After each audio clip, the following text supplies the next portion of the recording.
سرور کائنات نے فرمایا کون ہے جو 100 اونٹ اللہ کی راہ میں قربان کرے؟ محمد ناطق وحی، اللہ کا پیغمبر، اللہ کی مرضی سے بولنے والا، اللہ کے حکم پر بولنے والا اسے جنت کی بشارت دیتا۔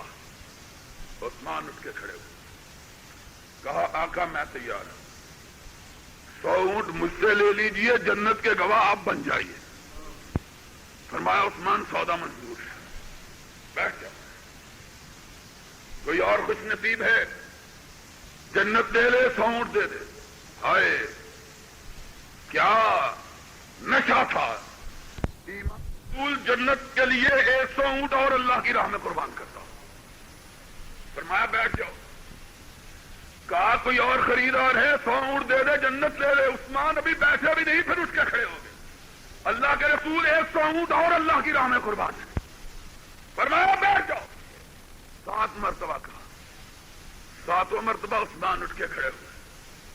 ایک مسجد نبوی کے ایک مصلی پہ کھڑے ہو کے 700 اونٹ اللہ کی راہ میں قربان کی، اور میرے نبی کا چہرہ کھل اٹھا، آپ کے چہرے پہ رونق آ گئی۔ حدیث پاک میں آیا ہے کہ خوشی سے اتنے خوش ہوئے کہ منبر سے نیچے اتر آئے۔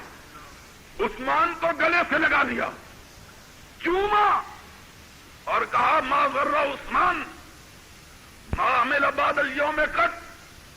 اور میرے مسجد کے ساتھیوں گواہ رہو، اگر عثمان آج کے بعد کوئی نیکی نہ کرے تب بھی رب اسے جنت عطا فرما کے چھوڑے گا۔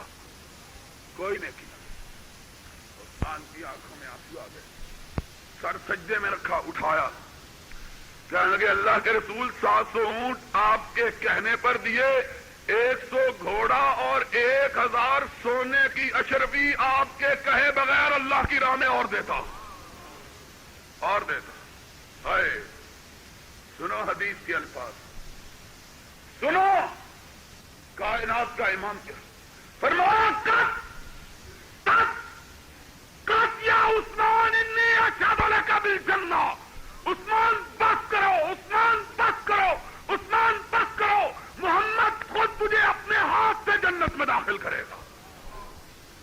کت یا عثمان انی۔ اور اس عثمان کے بارے میں کہتے ہو کہ اس کا اسلام تھا، اور اگر اس کا اسلام نہ تھا تو کائنات میں کوئی مسلمان پیدا ہی کون ہے جس کو ایک مقام پہ کھڑے ہو کے 9 مرتبہ جنت کی بشارت۔ میرا آقا ایک مرتبہ کسی کو جنتی کہہ دے، جنت اس کے لیے واجب ہو جائے، اور عثمان کو ایک جگہ کھڑے ہو کے 9 مرتبہ جنت کی بشارت ہوتا۔ وہ عثمان ابن عفان رضی اللہ، جب مسلمانوں کے لیے نماز پڑھنے کو مسجد نہ تھی اس نے دی، جب پانی کے لیے پینے کے لیے پانی نہ تھا اس نے لے کے دیا، جب لڑنے کے لیے ساز و سامان نہ تھا اس نے خرید کے دیا، اور لٹایا۔ کتنا؟ ذرا کلیجے پہ ہاتھ رکھ کے سنو کتنا لٹایا، سنو، تم سوچ نہیں سکتے۔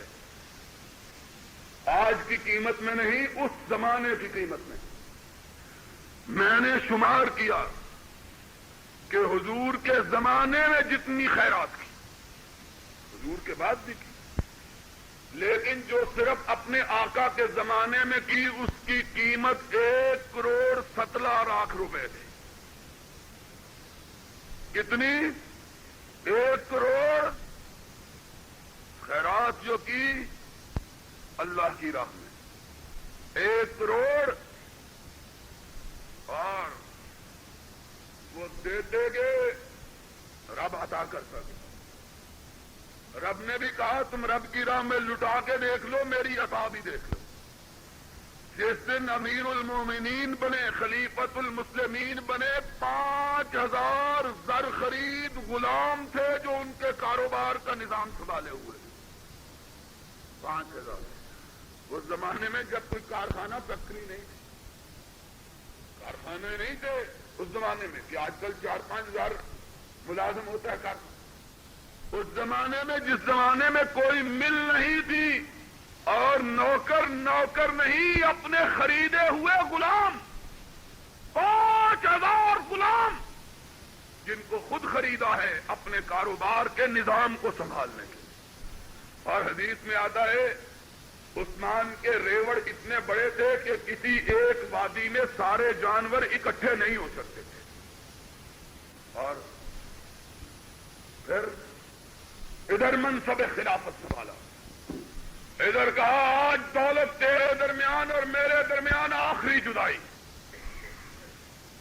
کتنے جانور، کتنے غلام؟ کہا سارے کے سارے غلام اللہ کی راہ میں آزاد، سارے کے سارے جانور اللہ کی راہ میں قربان، ایک اونٹ باقی رہ جائے، صرف ایک اونٹ۔ بیوی نے پوچھا عثمان ایک اونٹ کیوں رکھا؟ 50,000 اونٹ ایک دن میں خیرات کیے۔ کہا کیوں رکھا؟ کہا بی بی گواہ رہنا، قیامت کے دن گواہی دینا، عثمان نے یہ ایک اونٹ بھی اپنی ذات کے لیے نہیں رکھا، رب کے گھر کی زیارت کے لیے رکھا ہے۔ آج عثمان پہ کان توڑتے ہو، اس نے مالیات میں اگر گویم زبان سوزت، زبان جلتی ہے، یہ دہراتے ہوئے کہ عثمان کے بارے میں بھی کوئی شبہ کرے، اس کے بارے میں جس کو حضور نے منہ پہ ہاتھ رکھ کے کہا تھا اب خیرات نہ کرنا، کس یا عثمان، وہ عثمان ابن عفان رضی اللہ عنہ، بہادری، شجاعت، دلیری، عالم یہ ہے، امیر المومنین بنے، گورنر شام نے مصر نے خط لکھا، امیر المومنین مسلمانوں کی فوجوں کے 4 وانگ شوہرے، ان کی بہادری کے چرچے، ان کی شجاعت کے تذکرے، ان کے دلیری کے ڈنکے بج رہے ہیں، لیکن امیر المومنین ہمارے پاس بحری فوج کوئی نہیں، صرف بری فوج۔ سنو، صرف بری فوج۔ دشمن نے ہمارے مقابلے میں نئی چال چلی کہ خشکی میں تو ہمارا مقابلہ نہیں کر سکتا، سمندر کے راستے ساحلی شہروں کو، ان شہروں کو جو سمندر کے کناروں پہ آباد ہیں، ان کو نقصان پہنچا کرتے۔ آج شاید کا دور، ترقی کا دور، ڈر آتا ہے بات کرتے ہوئے، منہ سے طرف بات نہ نکلا۔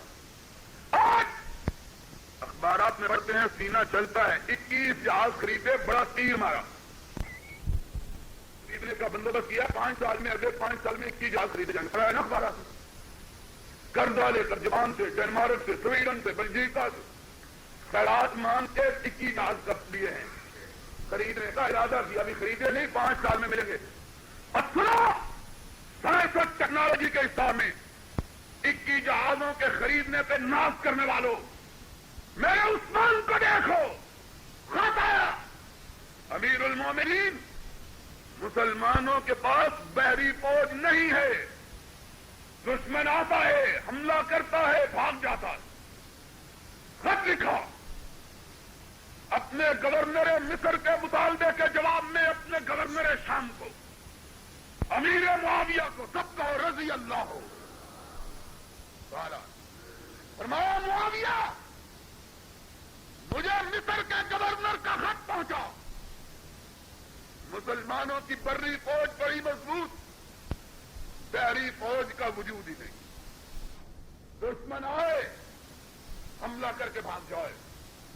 میرا حکم ہے کہ ابھی اگلے سال کا چاند طلوع نہ ہو کہ بحیرہ عمر میں، بحیرہ عرب میں ہر طرف مسلمانوں کے جہاز لہریں لے رہے ہوں۔ مورخین نے لکھا ہے ابھی 10 مہینے نہیں گزرے تھے کہ 1100 جنگی جہاز محمد کا پرچم لہرائے ہوئے بحیرہ عرب میں گشت کر رہا تھا، 10 مہینے نہیں گزرے۔ کتنا جنگی جہاز؟ 1100۔ کتنے مہینوں میں؟ شرم کرو، آج اسلام کا ہم نام لیتے ہیں، لیکن لا يبقى من الاسلام الا اسمه ولا يبقى من القرآن الا رب. اسلام کا نام باقی رہ گیا، مسلمان کوئی باقی ایک جہاز نہیں تھا. ابھی اگلے سال کا چاند نہیں نکلا. چاند نکلتا ہے 12 مہینے کے بعد. سال کا چاند کتنے مہینے کے بعد نکلتا ہے؟ ابھی چاند نہیں نکلا. چاند نکلنے میں 2 مہینے باقی کہ امیر معاویہ رضی اللہ تعالیٰ عنہ نے خط لکھا، امیر المومنین اتنے جنگی جہاز تیار ہو گئے کہ اب سمندر میں اگر پرچم نظر آتا ہے تو مدینے والے کا نظر آتا ہے، دوسرا کوئی پرچم نظر آتا ہی نہیں، آتا ہی. بہادری کا، شجاعت کا، کہا کوئی جرأت نہ کرے. یہ بہادر، یہ شجاع جس نے 10 مہینے میں دشمنوں کی قوت کو مفلوج کرنے کے لیے بحیرہ احمر اور بحیرہ عرب کو جنگی جہازوں سے بھر دیا، جس کے ادنا اشارے پر 1100 جنگی جہاز سمندر کی لہروں پہ ہچکوڑے کھانے لگے. آج 33 دن سے اپنے گھر میں محصور پڑا ہوا ہے. 33 دن گزر گئے، نہ کھانے کے لیے کچھ ہے نہ پینے کے لیے کچھ. نائلہ اٹھی، آقا، کبھی میرا آقا و مولا محمد رسول اللہ تیری آنکھ میں آنکھ نہیں ڈالا کرتا تھا، کہتا تھا مجھے عثمان کی آنکھ سے حیا آتی ہے. وہ آقا جس نے تیری حیا کا اتنا خیال رکھا کہ ایک دن اپنے گھر میں تشریف فرما تھا، پنڈلی سے کپڑا ہٹا ہوا، عائشہ صدیقہ کا گھر، دروازے پہ دستک ہوئی، پوچھا کون ہے؟ کہا ابو بکر. کہا ابو بکر مرحبا ابی بکر، ابو بکر تمہیں خوش آمدید ہو، اندر آ جاؤ. وہ اسی طرح لیٹے رہے جس طرح لیٹے ہوئے تھے، کپڑا اسی طرح ہٹا رہا جس طرح ہٹا ہوا تھا. پھر دستک ہوئی، کون ہے؟ عمر بن الخطاب. عمر جس راستے سے گزر جاتا ہے شیطان اس راستے پہ چلنا چھوڑ دیتا ہے. کہا مرحبا بے عمر، اندر آ جاؤ. اسی طرح لیٹے رہے، کپڑا ہٹا رہا. دروازے پہ پھر دستک ہوئی، کون ہے؟ کہا عثمان ابن عفان. اٹھ کے بیٹھ گئے، پنڈلی مبارک کو ڈھانک لیا، اپنی ٹانگیں مبارک کو اکٹھا کر دیا. فرمایا مرحبا بے عثمان، عثمان اندر آ جاؤ. تینوں چلے گئے. ام المومنین نے پوچھا، آقا میرا ابا آئے، آپ لیٹے رہے، کپڑا ہٹا رہا. میرے چچا عمر آئے، آپ لیٹے رہے، پنڈلی مبارک سے کپڑا ہٹا رہا. آقا کیا وجہ تھی؟ عثمان آئے، آپ اٹھ کے بیٹھ کے قدمہائے مبارکہ کو سمیٹ لیا، پنڈلی مبارک پر ڈھانپ لیا. سبب کیا تھا؟ آسمان کی طرف نگاہ اٹھائی، کہا عائشہ الا استحیی من رجل تستحیی منہ الملائکہ، کیا میں اس شخص کی شرم و حیا کی لاج نہ رکھوں کہ آسمان کے فرشتے بھی جس کی حیا کی لاج رکھتے ہیں؟ کیا میں اس کی شرم کا پاس نہ کروں؟ آج 35 دن سے بھوکا پڑا ہوا ہے. لوگوں نے قصے بنا رکھے، افسانے تراش رکھے. مظلوم اسلام کی تاریخ میں اتنا بڑا مظلوم اسلام نہیں پوری کائنات کی تاریخ میں نہیں ملتی. 35 دن گزر چکے ہیں. اٹھے، میرے آقا میرے سرتاج، تجھ کو تو نبی پاک اتنا عزیز رکھتے تھے کہ ایک دفعہ جب تیرے ساتھ احد پہاڑ پہ پہنچے، احد نے لرزنا شروع کر دیا. آقا ارشاد فرماتے ہو سمجھاؤ، تجھے معلوم نہیں کہ تجھ پہ نبی بھی کھڑا ہے اور شہید بھی کھڑا ہے. تجھ کو اتنا عزیز رکھتے تھے کہ جب تو صلح حدیبیہ کے موقع پر مکہ گیا، لوگوں نے افواہ پھیلا دی عثمان شہید ہو گیا. آقا کی آنکھوں میں آنسو آ گئے. فرمایا محمد اس وقت تک حدیبیہ سے نہیں جائے گا جب تک عثمان کے خون کا بدلہ نہیں لیتا ہے. اتنا پاس. آج 35واں دن ہے، کھانے کو کچھ نہیں. کہا نائلہ غم نہ کرو. میرے آقا نے کتنے دن روزے رکھے؟ آج ہمارا 36واں روزہ ہے. بن کھائے بن پیے ہوئے 36واں روزہ. شام ہوئی، پینے کے لیے کچھ نہیں. گھر کی چھت پہ چڑھے اور لوگوں، جب تمہارے پاس پینے کا پانی نہ تھا، کون تھا جس نے پانی خرید کے دیا؟ عثمان تم تھے. کہا آج عثمان کے خریدے ہوئے کنویں سے عثمان کو پانی نہیں پینے دیتے. کون تھا جب تمہارے لیے پڑھنے کو نماز کی جگہ نہ تھی؟ کون تھا جس نے جگہ خرید کے دی؟ عثمان تم تھے. اور 36 دن سے تم عثمان کو اس مسجد کا چہرہ نہیں دیکھنے دیتے. ابو ہریرہ ہے. عثمان مدینے میں 750 محمد کے صحابی موجود ہیں. تیرے اشارہ ابرو کے اپنی گردنوں کو کٹانے کے لیے تیار اور سب کچھ نچھاور. فرمایا چلے جاؤ. عثمان اپنی ذات کے لیے خون کا ایک قطرہ بہانا گوارا نہیں کرتا. شام سے قاصد آیا. امیر المومنین 1300 لوگ جنہوں نے آپ کے گھر کا محاصرہ کر رکھا. معاویہ 1,60,000 فوج کے ساتھ آپ کے حکم کا منتظر. 1,00,000. کہا معاویہ کو کہو رک جائے. عثمان اپنی ذات کے لیے ایک مومن کی گردن کو کٹوانا گوارا نہیں کرتا. 39 دن گزر گئے. عثمان کا چہرہ زرد, ہونٹوں پہ پٹلیاں جمی ہوئی. اٹھایا قرآن پاک. 40ویں دن پڑھنا شروع کیا. نائلہ آئیں. آقا آج تو قرآن پڑھنے میں بھی دشواری ہو رہی ہے. 40 دن گزر گئے بھوک و پیاس سے. تبسم فرمایا. کہا نائلہ آج کیا دن ہے؟ کہا جمعے کا دن ہے. کہا نائلہ رات مجھے سرور کائنات ملے تھے. آپ کے ساتھ صدیق اکبر بھی تھے, فاروق اعظم بھی تھے. میں سویا ہوا تھا. مجھ پر کہنے لگے عثمان کیا حال ہے؟ میں نے کہا اللہ کے رسول صبح بھوک اور پیاس کے عالم میں صرف پانی کے ایک قطرے پر 40واں روزہ ہے. 40واں روزہ بغیر کھائے اور پیے ہوئے.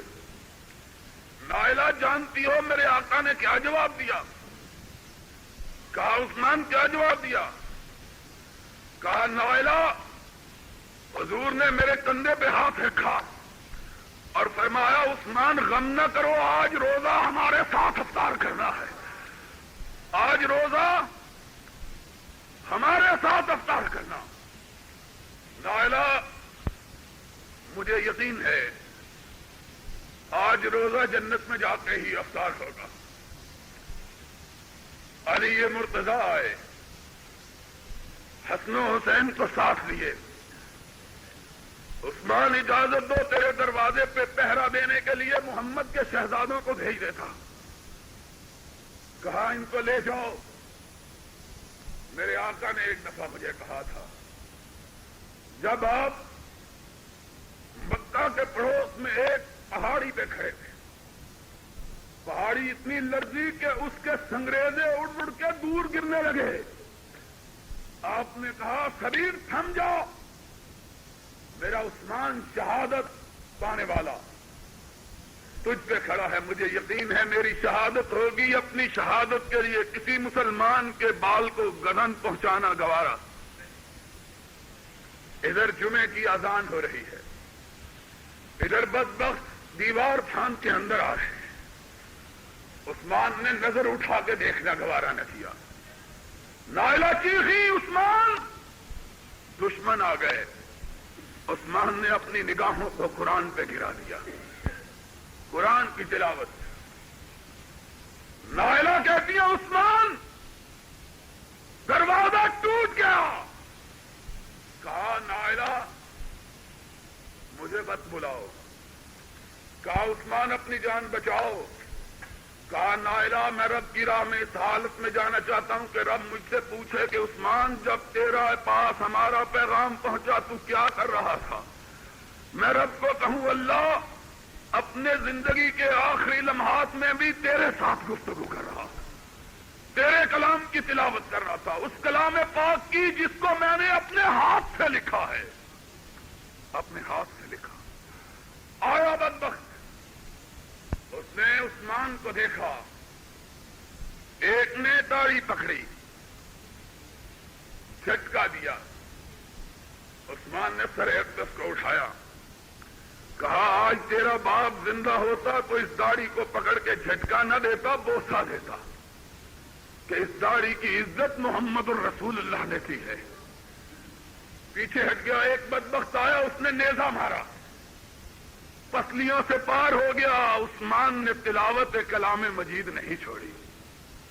دوسرا آگے بڑھا، تلوار کا وار کیا، نائلہ چیرتی ہوئی آگے بڑھی، اور ظالموں اس کو قتل کرتے ہو جس کے قتل کا انتقام محمد نے لینے کی قسم کھائی تھی۔